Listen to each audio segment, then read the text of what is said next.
की क्यों है? क्योंकि हर रोज 10,000 हिंदू धर्मांतरण कर रहे हैं। और ये मैंने नहीं कहा है, आज आपको बीजेपी नेता का खुलासा दिखाऊंगा। यानी सोचिए, इनके बनाए हुए खुद के ही कानून कितने बेअसर है। इस समय मुसलमान उतना ज्यादा तत्पर और तैयार नजर नहीं आ रहा, फिर भी ये कैसे हिंदुओं को जगाएंगे, दिखाता हूं बड़ा खुलासा बीजेपी के नेता का। यानी कि अपनी मर्जी से क्या ये 10,000 हिंदू रोजाना अपना धर्म परिवर्तित कर रहे हैं, क्योंकि कानून तो पूरी तरह सक्रिय है, फिर भी कैसे लानत भेज दी है बीजेपी के नेता ने अपने ही सरकारों पर। कैसे दिखाता हूं, दिखाऊंगा। एक बड़ी अभिनेत्री ने देश के अंदर चल रहे तनाव वाले माहौल और खास तौर पर बॉलीवुड के अंदर जो कुछ चल रहा है उसको लेकर जो बयान दिया, उसके बाद इनके पीछे पड़ गए कि आप नफरत के खिलाफ कैसे खड़े हो सकती हैं। दिखाता हूं कौन है जो इस देश में मोहब्बत चाहते हैं, लेकिन नफरत वाले के खिलाफ जब बोला तो नफरत ही टूट पड़े। दिखाऊंगा केरल में बीजेपी का सुपड़ा साफ हो गया, कांग्रेस की जबरदस्त जीत हुई है। और तो और बिहार में जिन महिलाओं ने दिल खोल कर दिया था वोट की, लीजिए मोदी जी आप विकास कीजिए, वही अब रो रही हैं और कोस रहे हैं। नमस्कार, मैं हूं प्राजवल गौतम और आप देख रहे हैं the live TV. The live TV, सच सबसे आगे। सबसे पहले ये देखिए, ये अश्विनी उपाध्याय कौन है? अश्विनी उपाध्याय भारतीय जनता पार्टी के लिए हमेशा लिखते रहे हैं, उनके बारे में बात करते हैं, सारी चीजें उन्हीं से रिलेटेड बातें, आप इनकी कभी भी बात सुनिए। अब इन्होंने एक बात लिखी, अश्विनी उपाध्याय ने क्या लिखा? प्रतिदिन 10,000 हिंदुओं का धर्मांतरण हो रहा है रोजाना, फिर भी घटिया कानून पर चर्चा नहीं हो रही है। अब आते हैं सबसे पहले 10,000 हिंदू कैसे धर्मांतरण कर सकते हैं रोजाना, आप अंदाजा लगाइए। रोज अगर 10,000 हिंदू धर्मांतरण कर रहे हैं तो मुझे लगता है अश्विनी उपाध्याय को पहले बताना चाहिए कि ये कितने महीनों से, कितने दिनों से और कितने साल से चल रहा है। उसके आधार पर फिर तो हिंदुओं की संख्या बहुत घट गई होगी, पहला।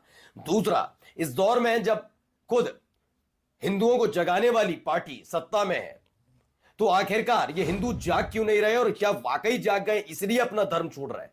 यह अश्विनी उपाध्याय के मुताबिक पूछ रहा हूं मैं, क्योंकि उन्होंने कहा 10,000 हिंदू रोजाना करेंगे धर्मांतरण। तो और कैसे उत्तर प्रदेश, उत्तराखंड और कई राज्यों में तो पहले ही धर्मांतरण कानून लागू हो गया, फिर कैसे हो रहा है ये सब? यानी वो अपनी मर्जी से कर रहे हैं, क्योंकि धर्मांतरण कानून में ये नहीं है कि आप धर्म बदल ही नहीं सकते, ये नहीं है। उसमें यह है कि बदलने का एक प्रोसीजर होगा, यानी प्रोसीजर के तहत धर्मांतरण हो रहा है। और अगर ऐसा धर्मांतरण हो रहा है तो सोचिए कितना विश्वास लोगों का रह गया है ऐसे धर्म में, जिस धर्म के नाम पर सत्ता की रोटियां आप लोगों ने सेकी है। चलिए अगली खबर देखिए। ये मैम राधिका आप्टे हैं, अच्छी एक्ट्रेस हैं। मैं अपने बच्चे को इस हिंसा भरे माहौल में दुनिया में नहीं लाना चाहती है, राधिका आप्टे ने कह दिया। एक विदेशी इंटरव्यू में उन्होंने, विदेशी चैनल को इंटरव्यू होगा, उसमें उन्होंने कहा कि बॉलीवुड में खुलेआम हिंसा को प्रमोट किया जा रहा है। इनके इस बयान से आईटी सेल परेशान है और मनुवादी इनके पीछे पड़ गए।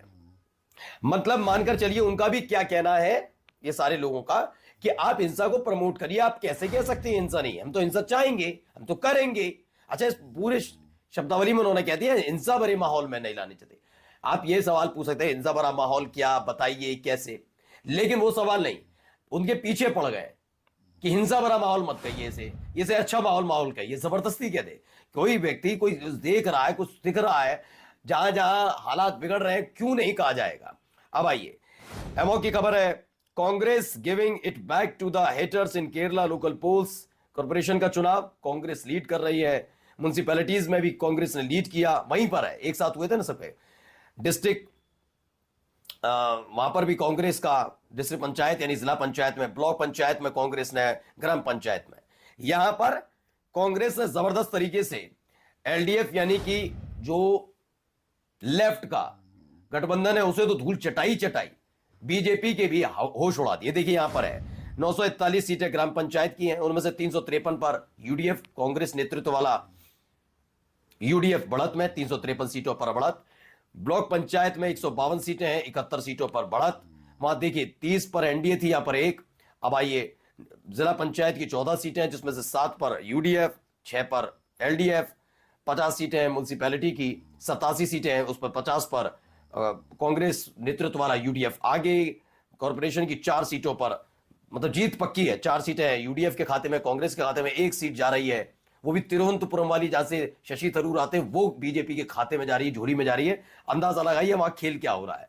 अब आइए, ये इसमें ही बताया, यूडीएफ 4, एलडीएफ 1, एनडीए के खाते में 1। म्युनिसिपैलिटी में देखिए 49 सीटों पर यूडीएफ। अभी तेलंगाना में चुनाव हुआ, वहां पर भी हालत खराब हो गई थी बीजेपी की। वहां तो बीजेपी का ऐसा लगा कि पूरा सुपड़ा ही साफ हो गया।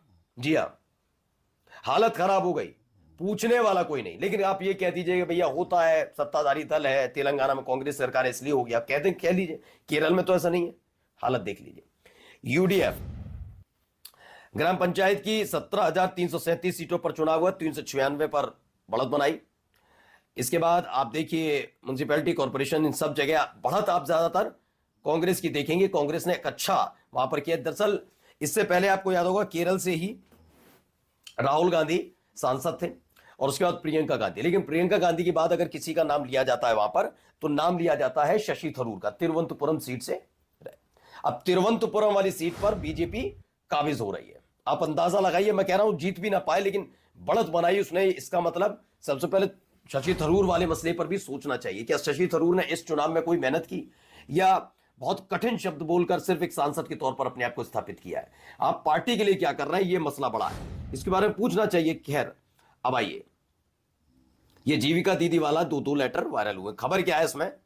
बिहार में एनडीए नेताओं और अधिकारियों को रिश्वत देकर वोट खरीदने और सत्ता पाने की इतनी हड़बड़ी थी कि बेचारे भयंकर गड़बड़ी कर बैठे।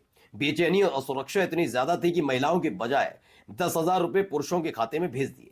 अब पुरुषों को 10,000 रुपए लौटाने के लिए लव लेटर लिखे जा रहे हैं। बिहार में भुखमरी, महंगाई, पलायन और बेरोजगारी इतनी ज्यादा है कि 1,000 तो जिस वक्त डाले होंगे उसी समय खर्च हो गया होगा। बेचारे पुरुष अब ये लोन राशि बिल्कुल भी नहीं लौटाएंगे, क्योंकि उन्होंने पहले उनका वोट लौटाओ। ईवीएम धांधली, वोट खरीदी, वोट चोरी और मशीनरी से बनाई सरकारों को कितने दिन छिपाओगे? सच एक दिन बाहर निकलेगा। और आपको हमने खबर भी दिखाई थी कि 10,000 रुपए अगर महिलाओं के खाते में गए भी, तो महिलाओं के, सारी महिलाएं तो है नहीं बिहार में, पुरुष भी हैं, बच्चे भी हैं, युवा भी हैं, हर एक बिहार के व्यक्ति पर 27,000 रुपए का कर्ज चढ़ गया है इसी हरकत की वजह से। लेकिन इस देश के चुनाव आयुक्त ने को तो कोई फर्क नहीं पड़ा, उनके अपने आका के प्रति समर्पित थे। तो अब देख लीजिए, बिहार की जनता पर बोझ डाला है। बोझ आप लोगों की 10,000 दिए महिलाओं को, उनसे तो 17,000 अलग से वसूलेंगे, कोई 27,000 का कर्ज है। अब आप अंदर देखिए, जिनके खाते में गए भी नहीं वो भी बेचारे कर्जदार हो गए। अब सुनिए यहाँ पर बिहार की महिलाओं का ही क्या कहना है, जरा सुनते चलिए। वोट किसको दी थी? मोदिया के दिया, आप किसको देंगे वोट? अच्छा, आज मोदिया पेट पर लात मार रहा है, गरीब लोग के बुलडोजर चढ़ा दे रहा है देह पर।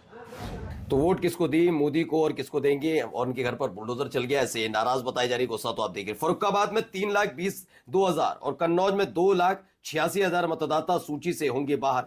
मतदाता सूची के शुद्धिकरण के नाम पर गलत तरीके से असल मतदाताओं के नाम भी वोटर लिस्ट से काटे जा रहे हैं। यह कहा जा रहा है भाजपा के नेता कार्यकर्ता चुनाव आयोग के साथ मिले हुए और चुनाव आयोग भाजपाइयों के इशारे पर वोटर लिस्ट पर कुछ चिन्हित कर रहे हैं, ऐसा दावा है। और जाते जाते खबर, 4,64,000 करोड़ के कर्ज में डूबी मध्य प्रदेश सरकार अब इससे उबरने की कोशिश में जुटी है। इसके लिए देश के दूसरे राज्यों में मौजूद एमपी के अलग अलग विभागों की संपत्ति बेचने और उसे किराए पर देने की तैयारी चल रही है। कर्ज लो, घी पियो और उसके बाद सामान हो उसे बेच दो। अडानी को पोर्ट, एयरपोर्ट बेचे, अब इनकी भी बारी है तो एक ही पार्टी के। नमस्कार। The live TV